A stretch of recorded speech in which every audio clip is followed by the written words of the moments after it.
দেখো বন্ধুরা, আমি আজকে একটা নতুন রেসিপি করব। এটা হচ্ছে আমার হাজব্যান্ড খেতে খুব ভালোবাসেন। উনি সর্ষে দিয়েই খেতে ভালোবাসেন, কিন্তু আমি একটু আবার পোস্ত অ্যাড করেছি।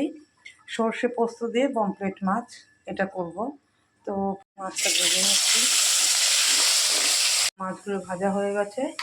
আর এখানে কড়াইতে ওই মাছের তেলে কালো জিরে ফোড়ন দিয়ে আমি সর্ষে পোস্তটা দিয়ে দিয়েছি।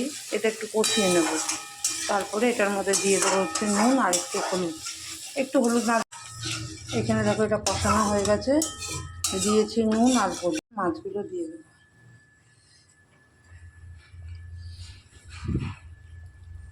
আমার হয়ে গেছে। এবার দেখো একটু সর্ষের তেল দিয়ে দেবো নামানোর আগে।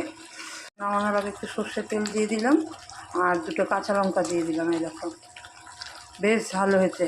আর দেখো হয়ে গেছে পমফ্রেট মাছ, সর্ষে পোস্ত দিয়ে পমফ্রেট মাছ।